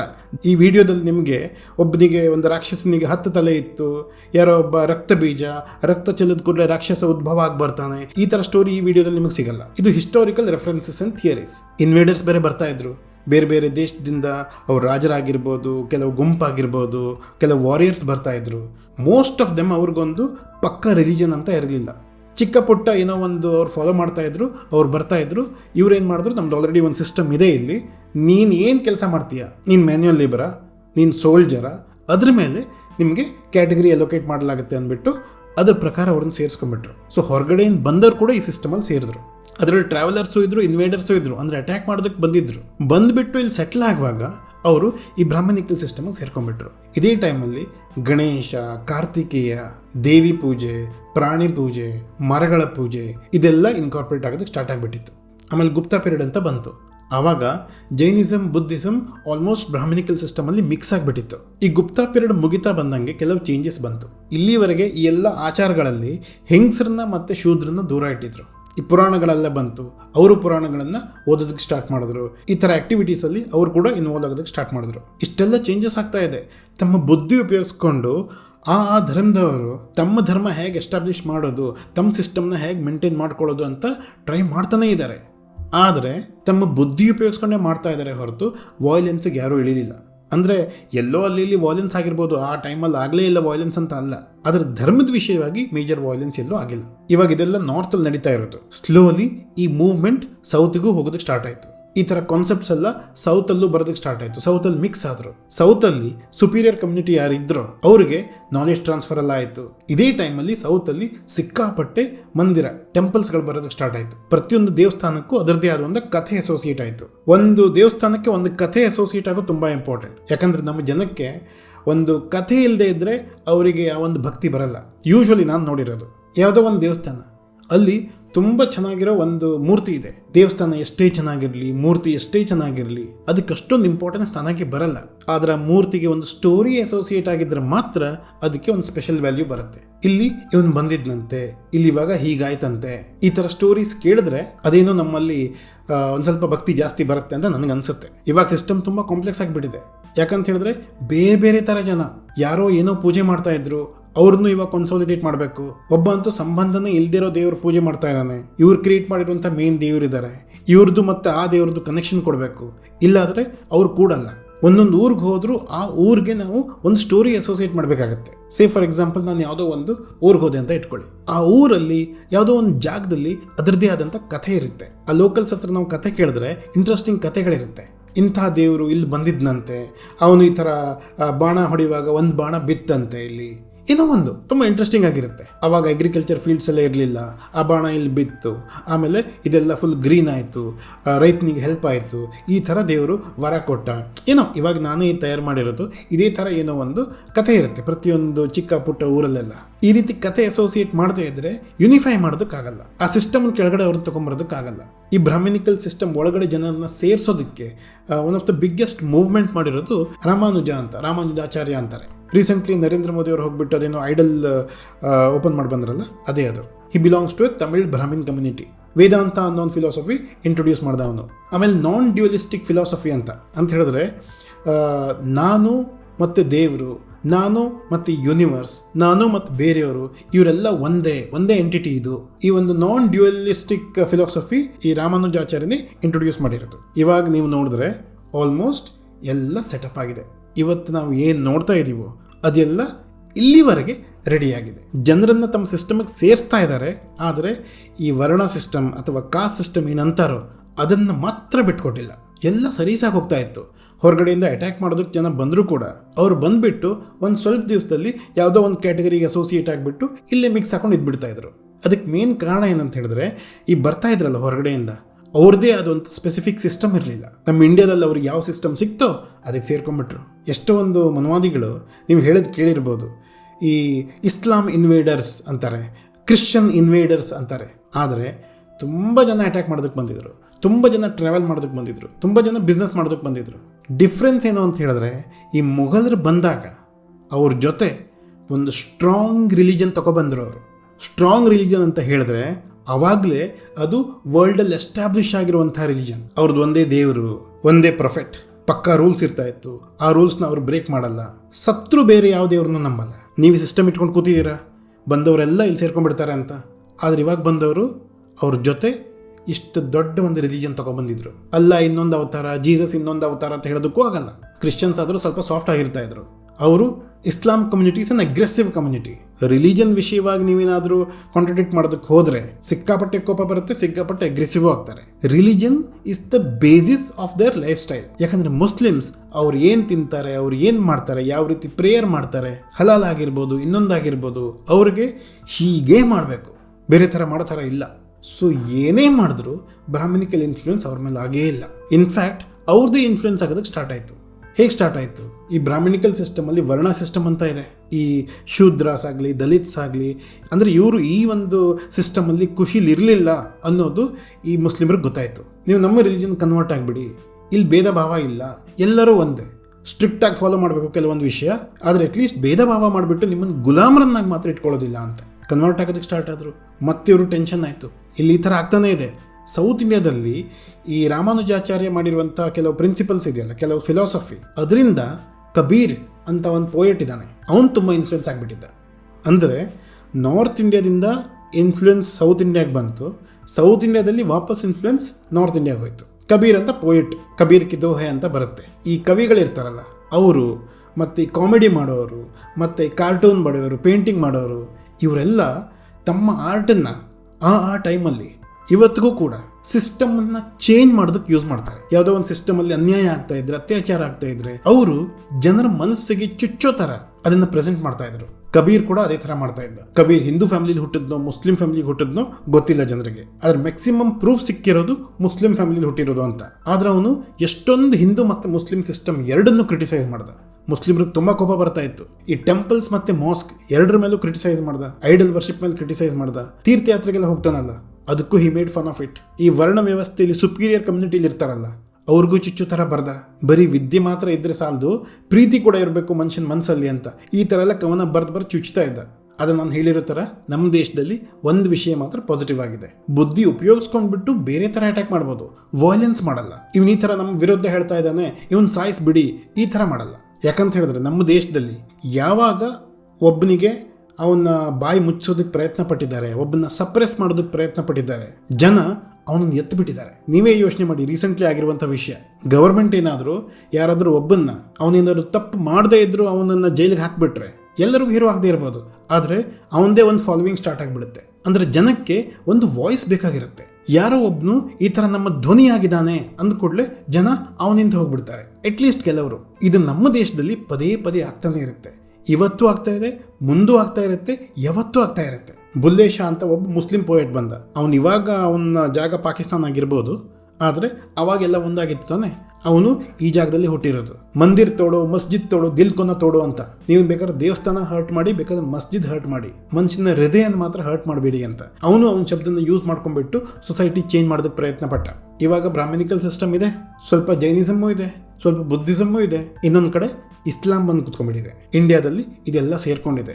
ಇವಾಗ ನೀವು ಈ ಮುಘಲ್ ರಾಜರನ್ನು ನೋಡಿದ್ರೆ ಅವರು ಈ ಹಿಂದೂ ರಾಜರ ಮೇಲೆ ಮಾತ್ರ ಅಟ್ಯಾಕ್ ಮಾಡ್ತಾ ಇಲ್ಲಾಗಿತ್ತು. ಅವರು ತಮ್ಮ ಐಡೆಂಟಿಟಿ ಮುಸ್ಲಿಮ್ಸ್ ಅಂತ ಮಾಡ್ಕೊಂಡಿರಲಿಲ್ಲ. ಆ ಡೆಲ್ಲಿ ಸಲ್ತನತ್ ಅಂತೆ, ಇನ್ನೊಂದು ಸಲ್ತನತ್ ಅಂತೆ, ಅವರಷ್ಟಕ್ಕೂ ಅವರು ಹೊಡೆದಾಡ್ಕೋತಾ ಇದ್ರು. ಯಾಕಂದ್ರೆ it is about one Kingdom versus other Kingdom. ಆವಾಗ ಹಿಂದೂ ಕಿಂಗ್ ವರ್ಸಸ್ ಮುಸ್ಲಿಂ ಕಿಂಗೇ ಆಗಬೇಕಾಗಿರಲಿಲ್ಲ. ಯಾವುದೇ ಕಿಂಗ್ ಆಗಿರ್ಬೋದು, ಅವನು ಹೊಡೆಯೋದು, ಅವ್ನು ಸಾಯಿಸೋದು, ತಮ್ಮ ಕಿಂಗ್ಡಮ್ನ ಎಕ್ಸ್ಪ್ಯಾಂಡ್ ಮಾಡೋದು. ಈ ಬಾಬರ್ ಕೂಡ ಇಂಡಿಯಾ ಇನ್ವೈಟ್ ಮಾಡಿದಾಗ ಅವನ ಮೇನ್ ಫೈಟ್ ಆಗಿರೋದೇ ಲೋಧಿ ಡೈನಸ್ಟಿ. ಎರಡು ಇಸ್ಲಾಂ ಅವರವರಷ್ಟಕ್ಕೆ ಜಗಳ ಆಡ್ಕೊಂಡಿದ್ದಾರೆ. ಸೊ ನೀವೇನಾದರೂ ಮುಸ್ಲಿಂ ಕಿಂಗ್ಸ್ ಬಂದು ಬರೀ ಹಿಂದೂಗಳ ಜೊತೆ ಜಗಳ ಆಡಿದ್ದಾರೆ ಅಂತ ಹೇಳಿದ್ರೆ that is not correct. Hindu Kings ಜೊತೆನೂ ಜಗಳ ಆಡಿದ್ದಾರೆ, ಮುಸ್ಲಿಮರ ಜೊತೆನೂ ಜಗಳ ಆಡಿದ್ದಾರೆ, ಬ್ರಿಟಿಷರ ಜೊತೆನೂ ಜಗಳ ಆಡಿದ್ದಾರೆ. ಸೌತ್ ಇಂಡಿಯಾದಲ್ಲಿ ಕರ್ನಾಟಕದಲ್ಲಿ ಬಸವಣ್ಣ ಅನ್ನೋನು ಈ ಬಿಲಾಂಗ್ ಟು ಬ್ರಾಹ್ಮಣ್ ಕಮ್ಯುನಿಟಿ. ಅವನಿಗಿದೆಲ್ಲ ಡಿಸ್ಕ್ರಿಮಿನೇಷನ್ ಇಷ್ಟ ಆಗ್ತಾ ಇರಲಿಲ್ಲ. ಆ ಚೇಂಜಸ್ ತರೋದಕ್ಕೋಸ್ಕರ ಆಲ್ಮೋಸ್ಟ್ ಒಂದು ಹೊಸ ಧರ್ಮನೇ ಕ್ರಿಯೇಟ್ ಮಾಡಿಬಿಟ್ಟ. ಆಬ್ವಿಯಸ್ಲಿ ಅವರು ಅದನ್ನು ಬೇರೆ ಧರ್ಮ ಆಗೋದಕ್ಕೆ ಬಿಟ್ಟಿರಲಿಲ್ಲ. ಈ ಒಂದು ಡೀಟೇಲ್ಸ್ನ, ಇದರ ಹಿಸ್ಟಾರಿಕಲ್ ಡೀಟೇಲ್ಸ್, ರಿಲಿಜಿಯಸ್ ಡೀಟೇಲ್ಸ್ ಮತ್ತು ಇವತ್ತೊಂದು ಪೊಲಿಟಿಕಲ್ ಡೀಟೇಲ್ಸ್ ಕರ್ನಾಟಕದ ಬಗ್ಗೆ, ಲಿಂಗಾಯತ್ ಕಮ್ಯುನಿಟಿ ಮತ್ತು ಬಸವಣ್ಣನವ್ರ ಬಗ್ಗೆ ನಾನೊಂದು ಸಪ್ರೇಟ್ ವೀಡಿಯೋನೇ ಮಾಡ್ತೀನಿ. It will be very interesting. Let's get back to the topic. ಆಮೇಲೆ ಬ್ರಿಟಿಷರು ಬಂದರು. ಬ್ರಿಟಿಷರಿಗೆ ಆರ್ಗನೈಸೇಷನ್ ತುಂಬ ಇಂಪಾರ್ಟೆಂಟ್. ನಾವು ಈ ಥರ ಇದನ್ನು ಎಕ್ಸಿಕ್ಯೂಟ್ ಮಾಡಬೇಕಂದ್ರೆ ಈ ಸಿಸ್ಟಮ್ನ ಈ ಥರ ಇಡಬೇಕು, ಕರೆಕ್ಟಾಗೆಲ್ಲ ಡಿವೈಡ್ ಮಾಡಿಬಿಡಬೇಕು ಅಂತ. ಇಲ್ಲಿ ಅವ್ರು ಬಂದು ನೋಡಿದ್ರೆ ಡಿವಿಷನ್ನೇ ಆಗ್ತಾ ಇಲ್ಲ. ಯಾರ್ಯಾರು ಏನೆಲ್ಲ ಫಾಲೋ ಮಾಡ್ತಾ ಇದ್ದಾರೆ. ಕೆಲವರು ಒಂದು ಗುರುನ ಫಾಲೋ ಮಾಡ್ತಾ ಇದ್ದಾರೆ. ಆ ಗುರು ನೋಡಿದ್ರೆ ಅವನು ಅಲ್ಲಾನು ನಂಬ್ತಾನೆ, ಅವನು ಈಶ್ವರನೂ ನಂಬ್ತಾನೆ. ತುಂಬ ಕಡೆ ಮಿಕ್ಸ್ ಆಗಿಬಿಟ್ಟಿದೆ. ಕೆಲವರು ವಿಷ್ಣು ನಂಬ್ತಾರೆ. ಬ್ರಿಟಿಷರು ಬಂದಾದ್ಮೇಲೆ ಅಂತೂ ಕೆಲವರು ಜೀಸಸ್ ಬೇರೆ ನಂಬೋದು ಸ್ಟಾರ್ಟ್ ಮಾಡಿದ್ದಾರೆ, ಕೆಲವರು ಅಲ್ಲಾನ್ ನಂಬ್ತಾರೆ. ಯಾವ ರೀತಿ ಇವರು ಸೆಗ್ರಿಗೇಟ್ ಮಾಡಿಬಿಟ್ಟು ರೂಲ್ಸ್ ಕ್ರಿಯೇಟ್ ಮಾಡಿದ್ರು ನಮ್ಮ ಸಿಸ್ಟಮಲ್ಲಿ ಅನ್ನೋದು ಯೂನಿಫಾರ್ಮ್ ಸಿವಿಲ್ ಕೋಡ್ ಅಂತ ಒಂದು ಸಪ್ರೇಟ್ ನಾನು ವಿಡಿಯೋ ಮಾಡಿದ್ದೀನಿ. ಪ್ರತಿಯೊಬ್ಬ ಬ್ರಿಟಿಷ್ ಮುಖಂಡ ಏನೇನು ಮಾಡಿದ್ದಾನೆ ಅಂತ ಅಲ್ಲಿ ಡೀಟೇಲ್ಸ್ ಇದೆ. ಇಲ್ಲಿ ನಾವು ಏನು ಅರ್ಥ ಮಾಡ್ಕೊಬೇಕು ಅಂತ ಹೇಳಿದ್ರೆ, ಬ್ರಿಟಿಷರಿಗೆ ಕರೆಕ್ಟಾಗಿ ಸೆಗ್ರಿಗೇಷನ್ ಬೇಕಾಗಿತ್ತು. ಅಲ್ಲಿವರೆಗೆ ಹಿಂದೂ ಅನ್ನೋ ಒಂದು ವರ್ಡ್ ಬಂದ್ಬಿಟ್ಟಿತ್ತು. ಅದು ಅರಬಿಕ್ಸ್ ಮತ್ತು ಪರ್ಷಿಯನ್ಸ್ ಯೂಸ್ ಮಾಡಿರೋದು. ಈ ಸಿಂಧು ನದಿ ಆಚೆ ಇರೋರೆಲ್ಲ ಹಿಂದೂಗಳು ಅಂತ ಒಂಥರ ಕಲ್ಚರಲ್ ರೆಫರೆನ್ಸ್, ಅದು ರಿಲಿಜನ್ ರೆಫರೆನ್ಸ್ ಅಲ್ಲ. ಅಲ್ಲಿವರೆಗೆ ನಾವೊಂದು ಹಿಂದೂ ರಿಲಿಜನ್ ಅಂತ ಆಗೇ ಇರಲಿಲ್ಲ. ಸೊ ಬ್ರಿಟಿಷರು ಏನು ಮಾಡಿದ್ರು, ಮುಸ್ಲಿಮ್ಸ್ ಯಾರು ಅಂತ ಅವ್ರಿಗೆ ಕರೆಕ್ಟಾಗಿ ಗೊತ್ತಾಗುತ್ತೆ. ಅಲ್ಲಾ ಫಾಲೋ ಮಾಡೋರು, ಪ್ರೊಫೆಟ್ ಮೊಹಮ್ಮದ್ ಫಾಲೋ ಮಾಡೋರು ಇವರೆಲ್ಲ ಮುಸ್ಲಿಮ್ಸ್, ಇವರೆಲ್ಲ ಕ್ರಿಶ್ಚಿಯನ್ಸ್. ಬೇರೆ ಯಾವುದೋ ಒಂದು ಎರಡು ಚಿಕ್ಕ ಪುಟ್ಟ ರಿಲಿಜನ್ ಇತ್ತು, ಅದಕ್ಕೂ ಸೆಗ್ರಿಗೇಟ್ ಮಾಡಿದ್ರು. ಬಾಕಿ ಎಲ್ಲ ಚಲ್ಲಾಪಿಲ್ಲಿ ಆಗಿಬಿಟ್ಟಿದೆಯಲ್ಲ. ಎಷ್ಟೋ ಲಕ್ಷ ಜನರು, 1000 ದೇವ್ರನ್ನ ನಂಬ್ತಾರೆ. ಇವರೆಲ್ಲರನ್ನೂ ಒಂದು ಕನ್ಸಾಲಿಡೇಟ್ ಮಾಡಿಬಿಟ್ಟು ಇವರು ಹಿಂದೂ ಅಂತ ಮಾಡಿಬಿಟ್ರು. This is the time Hindu community ಅಂತ ಒಂದು ಟೆಕ್ನಿಕಲಿ ರೆಡಿ ಆಗಿರೋದು. ಸೊ ನಾವು ಹಿಂದೂ ಹಿಸ್ಟ್ರಿ ನೋಡಿದ್ರೆ ಇವನ್ನ ಫಾಲೋ ಮಾಡಬೇಕು, ಇದನ್ನು ಫಾಲೋ ಮಾಡಬೇಕು, ಇದಕ್ಕೆ ರೆಸ್ಪೆಕ್ಟ್ ಕೊಡಬೇಕು, ಆ ಥರ ಏನೂ ಇಲ್ಲ. ನಿನಗೇನು ಅನಿಸುತ್ತೆ? ನೀನೇನು ಫಾಲೋ ಮಾಡ್ಬೇಕು ಅಂದ್ಕೊಂಡಿದ್ದೀಯಾ ಅದನ್ನೇ ಫಾಲೋ ಮಾಡು. ಈ ಥರ ಇದೆ. ಈ ಥರ ಇದರಿಂದ ಅದು ನಮಗೆ ಯೋಚನೆ ಮಾಡಿಬಿಟ್ಟು ಡಿಸೈಡ್ ಮಾಡೋದಕ್ಕೆ ಅವಕಾಶ ಕೊಡುತ್ತೆ. ಸೊ ಆ ಟೈಮಲ್ಲಿ ಬ್ರಿಟಿಷರು ನಮ್ಮನ್ನು ಕಂಟ್ರೋಲ್ ಮಾಡಿಬಿಟ್ಟು ಎಲ್ಲ ನಮ್ಮ ಇಂಡಿಯಾದ ರಿಸೋರ್ಸ್ನೆಲ್ಲ ಅವರು ತೊಗೊಂಡೋಗೋದಕ್ಕೆ ಸ್ಟಾರ್ಟ್ ಮಾಡಿದ್ರು. ಇಂಡಿಯಾನ ಕಂಟ್ರೋಲ್ ಮಾಡೋದಕ್ಕೆ ಸ್ಟಾರ್ಟ್ ಮಾಡಿದ್ರು. ಇಲ್ಲಿ ಯುನಿಟಿ ಇಲ್ಲ ಅಂತ ಗೊತ್ತಾಗಿ ಡಿವೈಡ್ ಆ್ಯಂಡ್ ರೂಲ್ ಮಾಡಿದ್ರು. ದಲಿತರಿಗೆ ಮತ್ತು SC/STಸ್ಗೆ ನಾವೇನು ಹೇಳಬೇಕು, ನಮ್ಗೆ ಅಧಿಕಾರ ಇದೆಯಾ ಮಾತಾಡೋದಕ್ಕೆ? ಬ್ರಿಟಿಷರಿದ್ರೇನು, ನೀವಿದ್ರೇನು, ಇನ್ಯಾರೋ ಒಬ್ಬ ಬಂದ್ರೇನು, ಇದೇ ಥರ ಕಷ್ಟದಲ್ಲಿರಬೇಕು, ಇದೇ ಥರ ಲೈಫ್ ಸಾಗಿಸ್ಬೇಕು ಅಂತ ಅವ್ರಿಗೆ ಇನ್ನೊಂದು ಟೆನ್ಷನ್. ಈ ರಾಜಾ ರಾಮಮೋಹನ್ ರಾಯ್ ಇರ್ಬೋದು, ದಯಾನಂದ ಸರಸ್ವತಿ ಇರ್ಬೋದು, ವಿವೇಕಾನಂದ ಇರ್ಬೋದು, ಇವರೆಲ್ಲ ಒಳ್ಳೊಳ್ಳೆ ರಿಫಾರ್ಮರ್ಸ್. ಸಿಸ್ಟಮಲ್ಲಿ ಚೇಂಜಸ್ ತರಬೇಕು ಅಂತ ಇವರು ಪ್ರಯತ್ನ ಪಟ್ಟರು. ಕಾಸ್ಟ್ ಸಿಸ್ಟಮನ್ನು ಇವರು ಸಪೋರ್ಟ್ ಮಾಡಿಲ್ಲ. ಆದರೆ ಅದನ್ನು ಕಿತ್ತಿ ಎಸೆಯೋದಕ್ಕೆ ಪ್ರಯತ್ನ ಪಟ್ಟಿಲ್ಲ. ಅಂದರೆ ಅದನ್ನು ಕಿತ್ತಿ ಎಸೆಯೋದಕ್ಕೆ ಒಂದು ಅಗ್ರೆಸಿವ್ ಫೋರ್ಸ್ ಬೇಕಾಗಿತ್ತು. ಅದನ್ನು ಅವ್ರು ತೋರಿಸಿಲ್ಲ, ಕಂಡೆಮ್ ಮಾಡಿದ್ರು ಅಷ್ಟೇ. ಅನ್ಟಚಬಿಲಿಟಿ ಇರಬಾರ್ದು, ನಾವೆಲ್ಲರೂ ಚೆನ್ನಾಗಿರಬೇಕು ಅಂತ. ಸೊ ಇವತ್ತು ಕೂಡ ತುಂಬ ಜನ ಎಜುಕೇಟೆಡ್ ಆಗಿರೋರು ಕಾಸ್ಟ್ ಸಿಸ್ಟಮ್ ಇದೆ, ಇಟ್ ಈಸ್ ನಾಟ್ ಗುಡ್ ಅಂತ ಇರ್ತಾರೆ. ಆದರೆ ಅದಕ್ಕೆ ಅಗ್ರೆಸಿವ್ಲಿ ಅದರ ವಿರುದ್ಧ ಹೋರಾಡಲ್ಲ. ನಾನು ಈ ಕಾಸ್ಟ್ ಸಿಸ್ಟಮ್ ಎಲ್ಲ ನಂಬಲ್ಲ, ನಮ್ಮ ಮನೆಯಲ್ಲೆಲ್ಲ ಅದನ್ನು ಫಾಲೋ ಮಾಡಲ್ಲ, ಈ ಥರ ಒಂಥರ ಸಾಫ್ಟ್ ಕಂಡೆಮ್ನೇಷನ್ ಇಟ್ಕೊಂಡ್ಬಿಟ್ಟು ಆ ಟಾಪಿಕ್ನ ಚೇಂಜ್ ಮಾಡ್ತಾರೆ ಹೊರತು ಅಗ್ರೆಸಿವ್ ಆಗಿ ಅದ್ರ ವಿರುದ್ಧ ಮಾತಾಡಲ್ಲ. ಸೊ ಎಷ್ಟೊಂದು ಸೋಷಿಯಲ್ ರಿಫಾರ್ಮರ್ಸ್ ಬಂದರು, ಅವ್ರಿಗದು ತಪ್ಪಂತ ಗೊತ್ತಿತ್ತು, ಜನರಿಗೂ ಅದನ್ನು ತಪ್ಪಂತಲೇ ಹೇಳಿದ್ರು.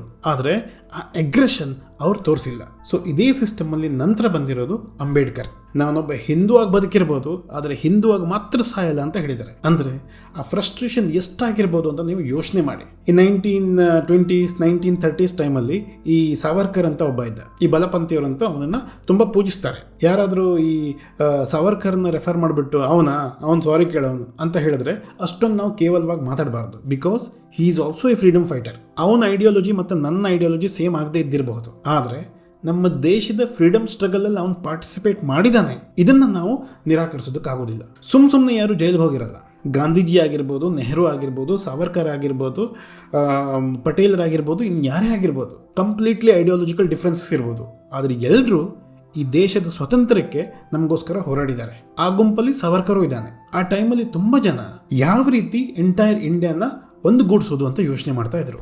ಇಲ್ಲಿ ಬ್ರಿಟಿಷರು ಆಲ್ರೆಡಿ ಹಿಂದೂ ಅನ್ನೋ ಒಂದು word as a religion use ಮಾಡಿದರು. ನನಗೆ ಗೊತ್ತಿರೋ ಪ್ರಕಾರ ಸಾವರ್ಕರ್ ತುಂಬ ರಿಲಿಜಿಯಸ್ ಮನುಷ್ಯ ಅಲ್ಲ. ಆದರೆ ಯಾವ ರೀತಿ ಅವನಿಂದ ಹಿಂದುತ್ವ ಡಿಫೈನ್ ಆಯಿತು ಅಂತ ಹೇಳಿದ್ರೆ ಅದು ನ್ಯಾಚುರಲಿ ಕ್ರಿಶ್ಚಿಯನ್ಸ್ ಮತ್ತು ಮುಸ್ಲಿಮ್ಸ್ನ ಒಳಗೊಂಡಿರಲಿಲ್ಲ. ಅವರು ಜಿಯೋಗ್ರಫಿಕಲ್ ಲೊಕೇಶನ್ ಬಗ್ಗೆ ಹೇಳಿದ್ರೋ ರಿಲಿಜಿಯಸ್ ಅರ್ಥದಲ್ಲಿ ಹೇಳಿದ್ರೋ ಗೊತ್ತಿಲ್ಲ. ಬೇರೆ ರಿಲಿಜನ್ಗೆ ಎಸ್ಪೆಷಲಿ ಇಸ್ಲಾಂ ಮತ್ತು ಕ್ರಿಶ್ಚಿಯನ್ಸ್ಗೆ ಅದೊಂಥರ ಅವ್ರನ್ನ ಸಪ್ರೇಟ್ ಮಾಡಿರೋ ಥರ ಇತ್ತು. ನಮ್ಮ ಈ ದೇಶದಲ್ಲಿ ಅವತ್ತು ಕೂಡ ಮತ್ತು ಇವತ್ತು ಕೂಡ ಈ ಥರ ಡೆಫಿನೇಷನ್ಸ್ ಕ್ರಿಯೇಟ್ ಮಾಡುವಂಥ ಅವಶ್ಯಕತೆಯೇ ಇಲ್ಲ. ನೀವು ಈ ದೇಶದಲ್ಲಿ ಹುಟ್ಟಿದ್ರ, ನೀವು ಈ ದೇಶದ ಸಿಟಿಸನ್ಸಾ, ಹಾಗಾದರೆ ನೀವು ನಮ್ಮವರು ಅಷ್ಟೇ. ನಿಮ್ಮ ಪವಿತ್ರ ಸ್ಥಳ ಬೇಕಾದ್ರೆ ಮಾರ್ಸಿರ್ಬೋದು, ಸಂಬಂಧ ಇಲ್ಲ. You are an Indian, you are ours. ಆ ಒಂದು ಯೂನಿಫೈಯಿಂಗ್ ಫ್ಯಾಕ್ಟರ್ ಅದು ನಮ್ಮಲ್ಲಿ ಇವತ್ತಿರಬೇಕು. ಇವತ್ತಿನ ದಿನದಲ್ಲಿ ಇದೆಲ್ಲ ಯೋಚನೆ ತುಂಬ ಅಸಹ್ಯ ಆಗಿಬಿಟ್ಟಿದೆ. ಬಟ್ ಎನಿವೇಸ್ ನಾವು ಅದ್ರ ಬಗ್ಗೆ ಮಾತಾಡ್ತಾ ಇಲ್ಲ. ಇವಾಗ ಹಿಂದುತ್ವ ಅನ್ನೋದು ಈ ಲ್ಯಾಂಡಿಗೆ ಸಂಬಂಧಪಟ್ಟಿರೋದಾದರೂ ಇಂಡೈರೆಕ್ಟ್ಲಿ ಕ್ರಿಶ್ಚಿಯನ್ಸ್ ಮತ್ತು ಮುಸ್ಲಿಮ್ಸ್ನ ಸಪರೇಟ್ ಮಾಡುತ್ತೆ. ಇವತ್ತು ಮನುವಾದಿಗಳಾಗಲಿ, ಕೆಲವು ಪೊಲಿಟಿಷಿಯನ್ಸ್ ಆಗಲಿ, ಈ ಒಂದು ವರ್ಡ್ ಇದೆಯಲ್ಲ, ಹಿಂದೂ ಒಂದು ವರ್ಡ್ ಇಟ್ಕೊಂಡ್ಬಿಟ್ಟು ಆಟಾಡ್ತಾರೆ. ಈ ಹಿಂದೂ ರಾಷ್ಟ್ರ ಮಾಡ್ತೀವಿ ಅಂತ ಹೇಳ್ಬಿಡೋದು.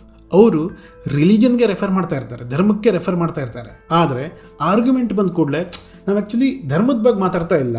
ಯಾರು ಇಂಡಿಯಾದಲ್ಲಿ ಬದುಕ್ತಾರೆ, ಯಾವ ಈ ದೇಶನ ಈ ರೀತಿ ಎಕ್ಸೆಪ್ಟ್ ಮಾಡ್ಕೋತಾರೆ, ಅವರೆಲ್ಲ ಹಿಂದೂಗಳೇ ಅಂತ ಆ ಒಂದು ಡೆಫಿನೇಷನ್ ಟ್ವಿಸ್ಟ್ ಮಾಡಿಬಿಡ್ತಾರೆ. ಸೊ ಹಿಂದೂ ಒಂದು ವರ್ಡನ್ನು ಬೇರೆ ಬೇರೆ ಥರ ತಮ್ಮ ಅನುಕೂಲದ ಪ್ರಕಾರ ಅದನ್ನು ಯೂಸ್ ಮಾಡಿಬಿಟ್ಟು ಅದನ್ನು ಎಕ್ಸ್ಪ್ಲಾಯ್ಟ್ ಮಾಡ್ತಾರೆ. ಸೊ ಇಲ್ಲಿವರೆಗೆ ನಿಮಗೆ ಗೊತ್ತಾಗಿರುವಂಥ ವಿಷಯ ಏನಂತ ಹೇಳಿದ್ರೆ, ನಮ್ಮ ಒಂದು ಧರ್ಮಕ್ಕೆ ಪಕ್ಕಾ ರೂಲ್ಸ್ ಅನ್ನೋದಿಲ್ಲ. ನಿಮಗೆ ಹಿಂದೂ ಆಗುವಂಥ ಸರ್ಟಿಫಿಕೇಟ್ ಕೊಡುವಂಥ ಯೋಗ್ಯತೆ ಯಾರಿಗೂ ಇಲ್ಲ. ನೀವು ಯಾವುದೇ ಥರ ಹಿಂದೂ ಆಗಿರ್ಬೋದು.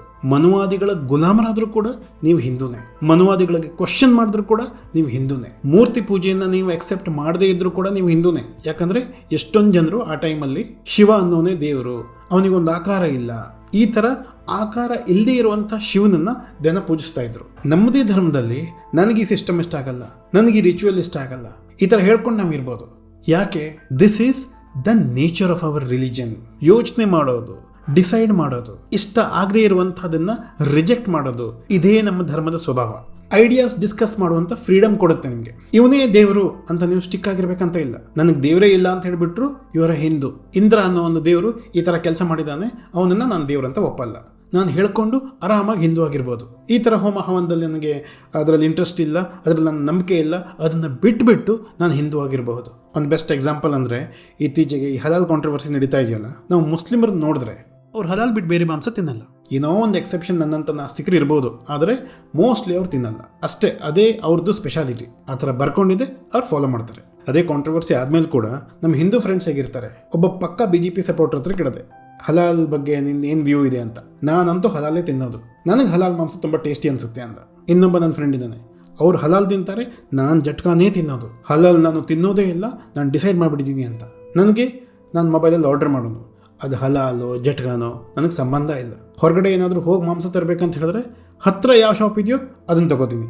ಅದು ಜಟ್ಕಾನೋ ಹಲಾಲೋ ಸಂಬಂಧ ಇಲ್ಲ. ನಾನು ಹಲಾಲ್ ಕೆಟ್ಟದು ಅಂತ ಹೇಳ್ತಾ ಇಲ್ಲ, ಆದರೆ ನೀವು ಬೇರೆ ಧರ್ಮ ನೋಡಿದ್ರೆ ಅವ್ರಿಗೆ ಬೇರೆ ಯೋಚನೆ ಮಾಡೋದಕ್ಕೆ ಆಪ್ಷನ್ನೇ ಇಲ್ಲ, ಪರ್ಮಿಷನ್ನೇ ಇಲ್ಲ. ನಿನ್ಗಿಷ್ಟ ಆಯಿತೋ ಇಲ್ವೋ ನೀನು ಹಲಾಲೇ ತಿನ್ನಬೇಕು, ಇಲ್ದಿದ್ರೆ ನೀನು ಪಾಪ ಮಾಡ್ದಂಗೆ, ನೀನು ತಪ್ಪು ಮಾಡ್ದಂಗೆ. ನಮ್ಮ ರಿಲಿಜನ್ ನಮಗೆ ಫ್ರೀಡಮ್ ಕೊಟ್ಟಿದೆ. ನಮ್ಮ ಬುದ್ಧಿ ಉಪಯೋಗಿಸ್ಕೊಂಡು ನನ್ನ ಪರ್ಸ್ಪೆಕ್ಟಿವ್ ಪ್ರಕಾರ ಅದೇನಾದರೂ ಸರಿ ಅನ್ಸಿದ್ರೆ ನಾನು ತಿಂತೀನಿ, ಇಲ್ಲ ಅನ್ಸಿದ್ರೆ ನಾನು ತಿನ್ನಲ್ಲ. ಸರಿ ತಪ್ಪು ಬಿಡಿ, ನನ್ನ ಮೂಡ್ ಮೇಲೆ ಇರುತ್ತೆ ಅದು. ಇಷ್ಟು ಫ್ರೀಡಮ್ ನಿಮ್ಗೆ ಯಾವ ರಿಲಿಜನ್ ಕೊಡುತ್ತೆ? ಸೊ ನಾನು ಹಿಂದೂಯಿಸಮ್ ಅಥವಾ ಹಿಂದೂ ಒಂದು ಧರ್ಮನ ಹೇಗೆ ನೋಡ್ತೀನಿ ಅಂತ ಹೇಳಿದ್ರೆ, ಇದು ನಿರಂತರವಾಗಿ ಬದಲಾಗುವ ಸಂಸ್ಕೃತಿ. ಯಾರೋ ಒಬ್ಬನು ಬರ್ತಾನೆ, ಏನೋ ಒಂದು ಹೇಳ್ತಾನೆ, ನಾವು ಇಂಪ್ರೆಸ್ ಆಗ್ತೀವಿ, ಅದು ಲಾಜಿಕಲ್ ಅನಿಸುತ್ತೆ, ಅವ್ನು ಹೇಳ್ದನ್ನು ನಾವು ಇನ್ಕಾರ್ಪೊರೇಟ್ ಮಾಡ್ಕೋತೀವಿ. ಇಸ್ಲಾಂ ಬಂತು, ಅವ್ರದ್ದು ಕೆಲವು ಫುಡ್ ಹ್ಯಾಬಿಟ್ಸ್ ನಮ್ಗೆ ಇಷ್ಟ ಆಯಿತು, ಇನ್ಕಾರ್ಪೊರೇಟ್ ಮಾಡ್ಕೊಂಡ್ವಿ. ಕೆಲವೊಂದು ಡ್ರೆಸ್ ಅವ್ರದ್ದು ಇಷ್ಟ ಆಯಿತು, ಅದನ್ನು ತೊಗೊಂಡ್ವಿ. ಇವಾಲ್ವ್ ಆಗ್ತಾ ಇದ್ದೀವಿ, ನಾವು ಯೋಚನೆ ಮಾಡ್ತೀವಿ, ನಮ್ಗೆ ಯಾವ್ದು ಸರಿ ಅಂತ ನಾವು ಡಿಸೈಡ್ ಮಾಡ್ತೀವಿ.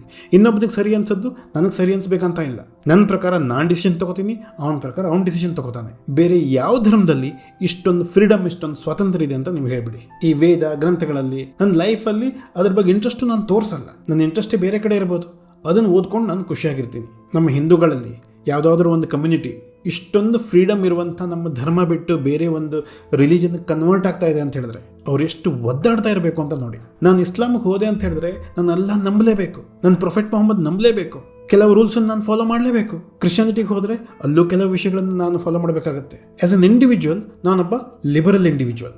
ನನಗೆ ಈ ಕಟ್ಟುಪಾಡಬೇಡ, ನನಗೆ ಈ ರೂಲ್ಸ್ ಆ್ಯಂಡ್ ರೆಗ್ಯುಲೇಷನ್ಸ್ ಇಷ್ಟ ಆಗಲ್ಲ. ಒಬ್ಬ ಫ್ರೀ ಥಿಂಕರ್ಗೆ ಹಿಂದೂ ಧರ್ಮದಕ್ಕಿಂತ ಬೆಟರ್ ಧರ್ಮ ಇನ್ನು ಯಾವುದೂ ಇಲ್ಲ. So I am a proud Hindu. ನಮ್ಮ ಹಿಂದೂ ಧರ್ಮದ ಸ್ಪೆಷಾಲಿಟಿನೇ ಸ್ವಾತಂತ್ರ್ಯ. ಆ ಸ್ವಾತಂತ್ರ್ಯನ ನೀವು ಯೂಸ್ ಮಾಡಿ. ಪುರೋಹಿತ, ವೇದ ಗ್ರಂಥಗಳು, ನೀವು ಬ್ರಾಹ್ಮಿನಿಕಲ್ ಸಿಸ್ಟಮ್ನ ನಂಬುವಂಥವರಾಗಿದ್ದರೆ it is well and good for you. ನೀವು ಅದನ್ನು ಫಾಲೋ ಮಾಡಿ. ಆದರೆ ನಾನು ಅದಕ್ಕೆ ಇಂಪಾರ್ಟೆನ್ಸ್ ಕೊಡದೇ ಇದ್ದರೆ ನಾನು ನಿಮ್ಮ ಥರ ಹಿಂದೂ ಅಲ್ಲ, ನಾನು ಬೇರೆ ಥರ ಹಿಂದೂ. ನೀವು ನನಗೆ ಸರ್ಟಿಫಿಕೇಟ್ ಕೊಡಬೇಕಾಗಿಲ್ಲ. ಈ ಹೆಮ್ಮೆ ಅನ್ನೋದಕ್ಕೆ ಹಿಂದಿಯಲ್ಲೊಂದು ಚೆನ್ನಾಗಿ ವರ್ಡ್ ಇದೆ, ಘಮಂಡ್ ಅಂತ. ಆ ಘಮಂಡ್ ಇದೆಯಲ್ಲ, ಅದು ಎಲ್ಲಿಂದ ಬರುತ್ತೆ? ಯಾವುದೋ ಒಂದು ವಿಷಯ ನನ್ನ ಮುಖದ ಮೇಲೆ ಎಸೆದ್ರೆ ಅದನ್ನು ಕ್ವಶನ್ ಮಾಡಿ ಆಮೇಲೆ ನಾನು ಅದನ್ನು ಎಕ್ಸೆಪ್ಟ್ ಮಾಡೋದು ರಿಜೆಕ್ಟ್ ಮಾಡೋದು ಅಂತ ಡಿಸೈಡ್ ಮಾಡ್ತೀನಿ. ಆದರೆ ಈ ಥರ ಕ್ವಶನ್ ಮಾಡೋದು ಎಲ್ಲರಿಗೂ ಇಷ್ಟ ಆಗಲ್ಲ. ಮನುವಾದಿಗಳಿಗೆ ಇಂಟೆಲೆಕ್ಚುಯಲ್ಸ್ ಕಂಟ್ರ್ ಆಗಲ್ಲ. ಪ್ರಶ್ನೆ ಮಾಡ್ತಾರೆ ಅವರು. ಹೋಗು ಅಲ್ಲಿ ಮುಸ್ಲಿಮರು ಕ್ವಶನ್ ಮಾಡು, ನಾನು ಯಾಕೆ ಕ್ವಶನ್ ಮಾಡಲಿ? ಅಲ್ಲಿ ಕ್ವಶನ್ ಮಾಡೋದಕ್ಕೆ ಆಪ್ಷನ್ ಇಲ್ಲ ನನಗೆ. ಅವ್ರ ಲೈಫ್ ಹೇಗಿರಬೇಕು ಅಂತ ಬರ್ಕೊಟ್ಬಿಟ್ಟಿದ್ದಾರೆ. ಬರ್ದಿರೋದೆಲ್ಲ ತಪ್ಪು ಅಂತ ಹೇಳ್ತಾ ಇಲ್ಲ. ನನಗೆ ಕೆಲವ್ದು ಇಷ್ಟ ಆಗದೆ ಇರ್ಬೋದು, ಅದನ್ನು ರಿಜೆಕ್ಟ್ ಮಾಡುವಂಥ ಆಪ್ಷನ್ ಅಲ್ಲಿಲ್ಲ, ಇಲ್ಲಿದೆ. ಮನುವಾದಿಗಳಿಗೆ ಹಿಸ್ಟೋರಿಯನ್ಸ್ ಕಂಡ್ರೂ ಆಗಲ್ಲ, ಇತಿಹಾಸಕಾರರು. ಯಾಕಂತ ಹೇಳಿದ್ರೆ ಇತಿಹಾಸಕಾರರು ಇವ್ರು ಬರೆದಿರುವಂಥ ಕಥೆಗಳನ್ನೆಲ್ಲ ನಿಜವಾಗ್ಲೂ ನಡೆದಿದೆ ಅಂತ ಎಕ್ಸೆಪ್ಟ್ ಮಾಡ್ಕೊಳ್ಳಲ್ಲ. ಬೇರೆಯವ್ರನ್ನೆಲ್ಲ ನಂಬಿಸ್ಬೋದು, ಹಿಸ್ಟೋರಿಯನ್ಸ್ ನಂಬಿಸೋಕ್ಕಾಗಲ್ಲ. ಅವ್ರಿಗೆ ಆರ್ಟಿಸ್ಟ್ಗಳು ಕಂಡ್ರಾಗಲ್ಲ. ಅವ್ರು ಕಾಮಿಡಿಯನ್ಸ್ ಆಗಿರ್ಬೋದು, ಕಾರ್ಟೂನಿಸ್ಟ್ಸ್ ಆಗಿರ್ಬೋದು. ಯಾಕಂದರೆ ಈ ಕ್ಯಾಟಗರಿ ಇದೆಯಲ್ಲ, ಅವರು ಚುಚ್ಚೋ ಥರ ಮಾತಾಡ್ತಾರೆ, ಜನರ ಮನಸ್ಸನ್ನು ಟ್ರಿಗರ್ ಮಾಡ್ತಾರೆ. ಜನರು ಕ್ವೆಶ್ಚನ್ ಮಾಡಬೇಕು, ಆ ರೀತಿ ಒಂದು ಆರ್ಟ್ ಕ್ರಿಯೇಟ್ ಮಾಡ್ತಾರೆ. ಇವರಿಗೆ ಥೀಸ್ಟ್ ಕಂಡ್ರೂ ಆಗಲ್ಲ, ನಾಸ್ತಿಕರು ಕಂಡ್ರೆ. ಯಾಕಂತ ಹೇಳಿದ್ರೆ ದೇವ್ರ ಮೇಲೆ ಭಕ್ತಿ ಇದ್ಬಿಟ್ರೆ ನಾವು ಕ್ವಶನೇ ಮಾಡಲ್ಲ. ನಂಬಿಕೆನೇ ಇಲ್ದಿದ ಮೇಲೆ ನಾವು ಕ್ವಶನ್ ಮಾಡಿಬಿಡ್ತೀವಿ. ಕ್ವಶನ್ ಮಾಡಿದ್ರೆ ಇವ್ರ ಹತ್ರ ಆನ್ಸರ್ ಇರಲ್ಲ. ಸೊ ನಿಮಗೆ ಹಿಂದೂ ಇವಲ್ಯೂಷನ್ ಹೇಗಂತ ಗೊತ್ತಾಯಿತು. ನಾನೊಬ್ಬ ಎಥೀಸ್ಟ್ ಆಗಿದ್ದರೂ I am a very proud Hindu. ಈ ರಿಲಿಜನ್ ಬಿಟ್ಟರೆ ಬೇರೆ ಯಾವ ರಿಲಿಜನ್ನಲ್ಲೂ ಇಷ್ಟೊಂದು ಸ್ವಾತಂತ್ರ್ಯ ನನಗೆ ಸಿಗ್ತಾ ಇರಲಿಲ್ಲ. ಕೆಲವರು ಹೇಳೋದು ಕೇಳಿದ್ರೆ ತುಂಬ ಫನಿ ಆಗಿರುತ್ತೆ, ನಿಮಗೆ ತುಂಬ ಸ್ವಾತಂತ್ರ್ಯ ಸಿಕ್ಬಿಟ್ಟಿದೆ ಅಂತ. ಯಾರು ಕೊಟ್ಟಿರೋದು? ನೀವು ಕೊಡಬೇಕು ನಮಗೆ ಸ್ವಾತಂತ್ರ್ಯ. ನೀವು ನಿಮ್ಮನ್ನೇ ಯಾವುದೋ ಒಂದು ಕಲ್ಚರ್ ಕೂಡ ಹಾಕೊಂಡ್ರೆ ಅದು ನಿಮ್ಮ ಹಣೆ ಬರ. ಈ ರಿಲಿಜನ್ನ ಎಕ್ಸ್ಪ್ಲಾಯ್ಟ್ ಮಾಡಿಬಿಟ್ಟು ಸುಳ್ಳು ವಿಷಯಗಳಿಗೆಲ್ಲ ಕ್ವಶನ್ ಮಾಡಿಬಿಟ್ಟು ಬೇರೆ ಬೇರೆ ಐಡಿಯಾಸ್ ಡಿಸ್ಕಸ್ ಮಾಡೋದೇ ಈ ಒಂದು ಹಿಂದೂ ಧರ್ಮದ ಒಂಥರ ಸೋಲ್ ಅಂತ ಹೇಳ್ಬೋದು. ಸೊ ಇದೇ ಹೇಳಬೇಕಂತಿದ್ದೆ. ಇದು ನಿಮಗೆ ಬೋರಿಂಗ್ ಆಗಿತ್ತೋ, ತುಂಬ ಲೆಂತಿ ಆಗಿತ್ತೋ, ಇಂಟ್ರೆಸ್ಟಿಂಗ್ ಆಗಿತ್ತೋ, ಐ ಡೋಂಟ್ ನೋ. ಇಲ್ಲಿವರೆಗೆ ನೋಡಿದರೆ thank you so much for watching the video. ಇದರಲ್ಲಿ ಏನಾದರೂ ನಿಜಾಂಶ ಇದೆ ಅಂತ ನಿಮಗೆ ಅನಿಸಿದ್ರೆ please do share the video. Do subscribe to my channel. Thanks again. Take care.